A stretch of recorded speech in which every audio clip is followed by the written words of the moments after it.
సడన్‌గా ఒక్కసారిగా మనకి చెమటలు పట్టేస్తాయి చాలా. సో, ఇది గూడా దానికి సంబంధించిందే అంటారా? అవునండి. హ్మ్. చాలా మందికి ఏమవుతది ఛాతీ నొప్పి అంత కనపడదు. హ్మ్.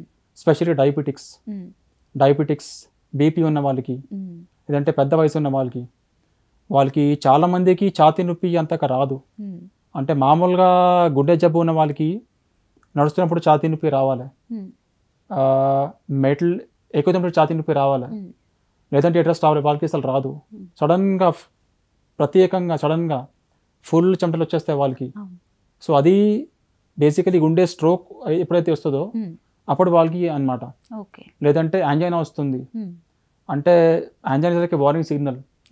మనకి ఎవరికి అయితే గుండె స్ట్రోక్ వస్తుందో అది రాకే దాదాపుగా ఒక 3-4 months ముందు నుంచి వాళ్ళకి కొన్ని వస్తే రక్షణానం ఇస్ వార్నింగ్ సిగ్నల్.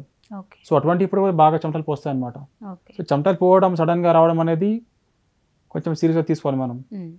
చెకప్కి అప్పుడు పోవాల్సిందే. ఇంకా ఇంకొంతమంది కూడా లెఫ్ట్ హ్యాండ్ బాగా లాగుతుందని, లెఫ్ట్ లెగ్ బాగా లాగుతుందని అంటారు. సో ఇది కూడా స్ట్రోక్కి సంబంధించిందే అంటారా? అవునండి. అంటే కాల్కి రాదు, చేతిది ఉంటుంది. మనకి నోట్ నుంచి నాభి దాకా మన అంబిలికస్ అంటాం. ఇక్కడ నుంచి ఇక్కడ దాకా నొప్పి ఇక్కడ రావచ్చు. ఎడమ ఛాతి వైపు రావడం అనేది చాలా కామన్. కానీ అది 100 మందిలో 40% మనం చూస్తాం. 40% మందికి ఎడమ చేయి, ఎడమ వీపు, ఎడమ ఛాతి లాగడం జరుగుతుంది. కానీ మిగతా 60%కి ఛాతి చెంటలో రావచ్చు, మనకి జాలో రావచ్చు, మనకి కడుపుకి రావచ్చు, మనకి వీపులో రావచ్చు, కుడి చేతికి రావచ్చు, కుడి ఛాతీకి రావచ్చు.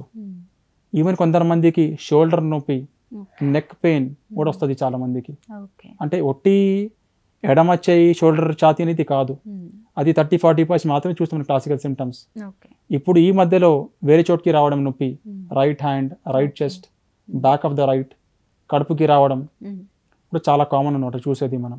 సో ఒట్టి చేయి, ఛాతీ కాదు, మనకి కడుపు నోట్ నుంచి నాభి దాకా మనకి ఎక్కడైనా నొప్పి రావచ్చు. అసలు గుండె సంబంధించిన నొప్పి కాల్ కేసాలు ఇప్పుడు రాదు జనరల్గా.